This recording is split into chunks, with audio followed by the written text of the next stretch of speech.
on the ground under the shed. And when I was the same age as these youngins at the front here, my first job was to go under with a sack and a shovel and bag up the sheep pellets. I don't know if that, would you guys be that keen on that? I used to get about $2 a bag, I think. It wasn't very good. But it's fantastic fertiliser for your veggie garden.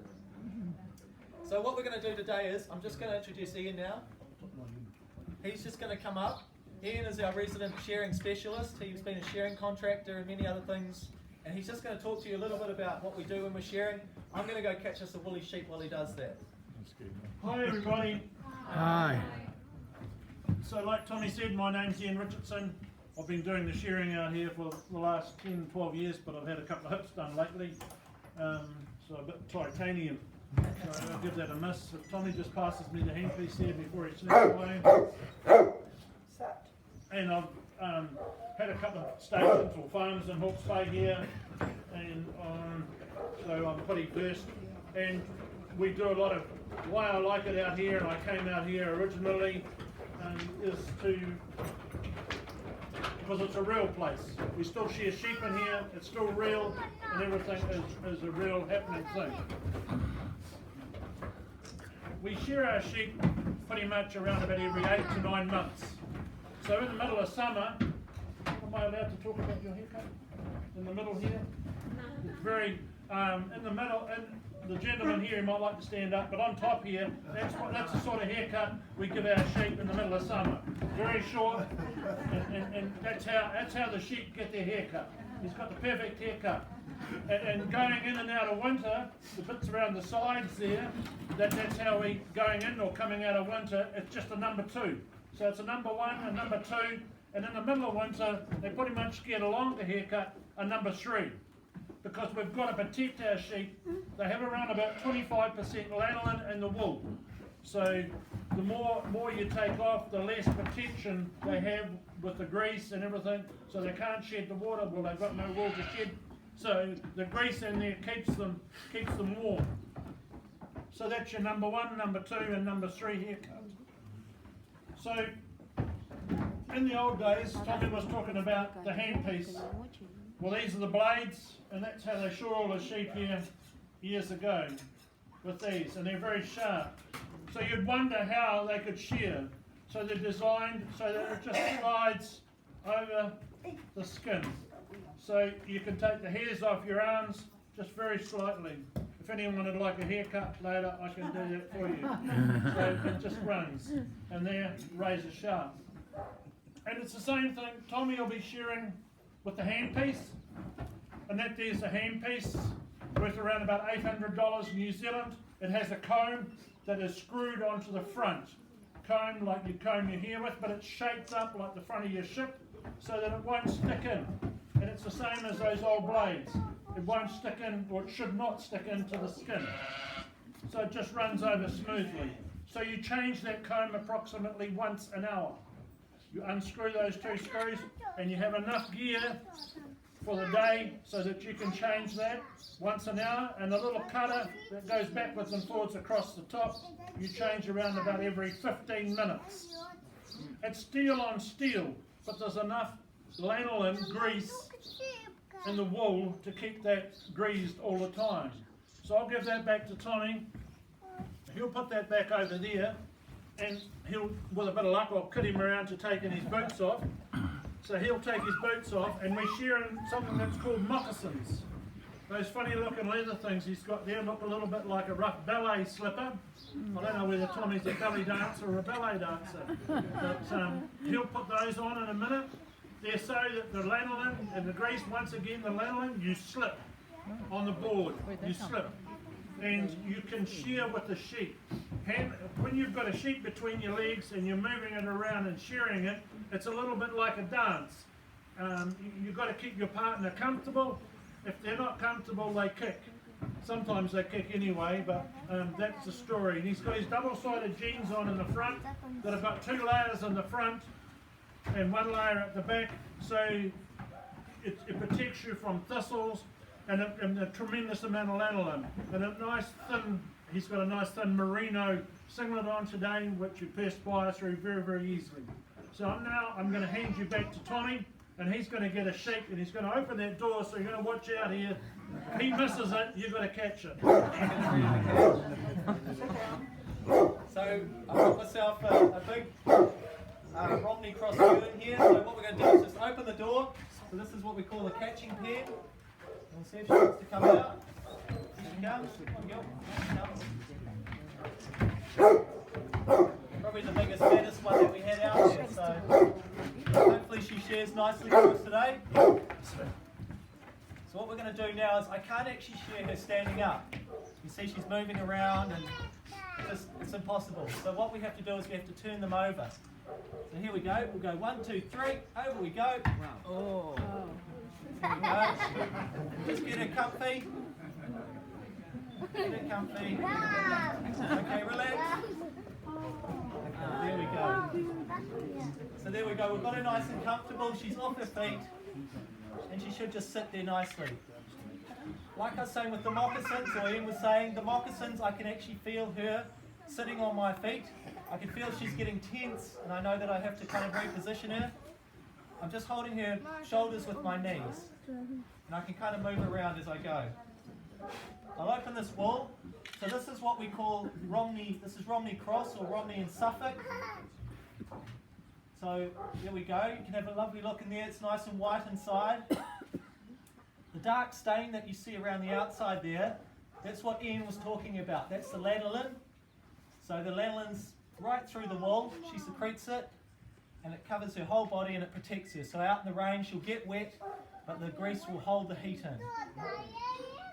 After this wool is shorn off, it's baled into bales like this one here that Ian's got here.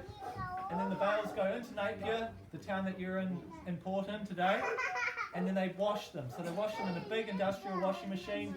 They take the lanolin out, and then that's actually processed into things like hand creams, soaps, lip balms. You've all probably heard of lanolin. This is where it starts, for those that didn't know. It starts on a sheep. So pretty amazing, right? You've got droppings, you've got lanolin, wool, meat. Yeah, they're a pretty amazing animal. So I'm going to be sharing her. Hopefully she doesn't kick too much for me. We've just brought her off the paddock. She hasn't had the night in the shed, but she should sit pretty nicely as long as I'm comfortable with her. You have to be very careful they don't kick you in the face. These are quite sharp, these hooves, especially when they're kicking at full speed. So what I've got to do is, if I see this leg come back, that's an indicator that she wants to kick me. So I can just take my left hand and push, just like that, and just extend that leg out. So I'm just going push, just like a karate kick. Pow. And the reason for that, so I'm holding her leg straight, just pushing on her knee, so she can't kick me. Also when I'm shearing, I want to keep that leg straight so I can get all that wool off nice and evenly with the handpiece. There's another little trick that I'll just show you, which we actually don't do when we're shearing, but we'll tuck that foot in there, and we'll ask her, do you know which way Napier is? Where's the cruise ship? Which way is it? That way. There we go. There's the cruise ship. Which way's the cruise ship? That way. So they saw you coming in this morning. Have we got any sheep farmers here? Yeah, so you probably know the answer to this. How many teeth are up top here in the front of the sheep's mouth? Huh? No. That's right. No teeth up top, just like a cow or a goat. See that? And she's got, what's she got down the bottom? 8 teeth. So she's over 4 years old. She's 4 or older. So as a lamb, they'll have all baby teeth, just like we do. After 12 months, they get 2 adults come through, and they're called a 2-tooth. And likewise, every year, another 2 teeth come until they're full mouth ewe. So when you're getting your lamb meat, that's from an animal that is under 12 months old, that hasn't cut those first 2 adult teeth. We have about, do we still have 25, 27 million? 27 million. We've got 27 million sheep in New Zealand, but Australia's got about 70 million. Most of them are merino, but who knows what country has the most sheep these days in the world?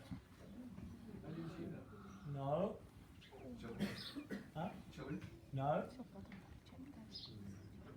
What has the most of everything these days? China. China. China have about 130 million sheep up in the north, up near Mongolia. Oh, well, this girl looks like she wants to get a wool off Ian. All go, Tommy, all go. Yep. Get in comfy. Okay, so the boys are going to shear the sheep for you now. We'll get the gear going. Tommy will take off that underside of the sheep. The underside means that it is a lot harder to get off. It's called a second class wool. So just take it a little easy there just so that it'll come off. And of course we blend that with all sorts of things. All parts of the sheep are utilised in the wool. There we go, just get that off there. Feel the lanolin and the grease of that. And also the dirt. There we go, the sides of there there. Just tie you up. This is a Romany cloth. A Romany cloth sheet with chocolate. Romney comes from Romney Mars in England. And the chocolate of course from England as well. Here we go, down that first leg there. A little bit sticky today. The weather hasn't been so nice to us in the last few days. But a lot of rain, a lot of wind. Here we go, up the back. Onto the top knot. This is the shed, and it's going to go up the side of the neck. Flip the wool open there, go around the side of the head. Here we go, right from the shoulder there up to the neck. Around the side of the head there.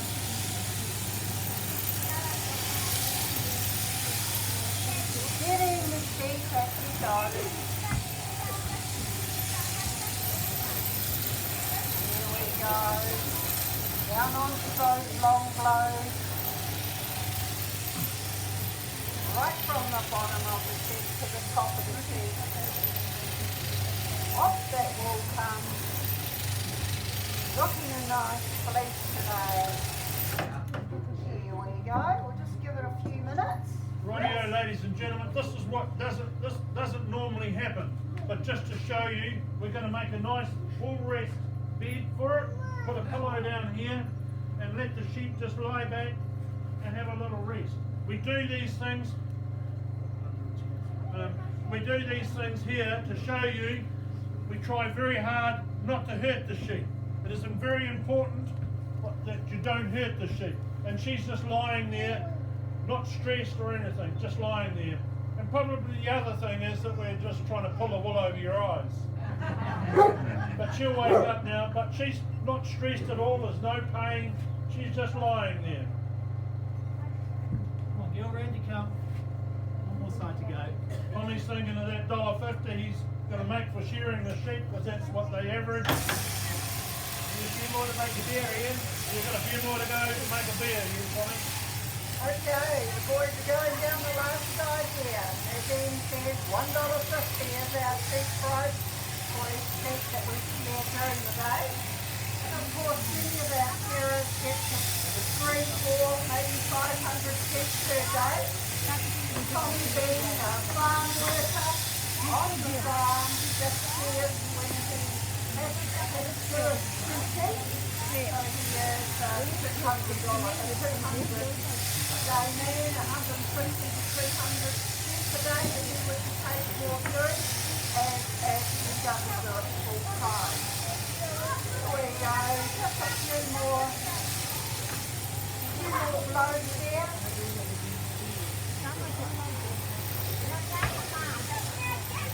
1 or 2 more down on that head there, Tommy.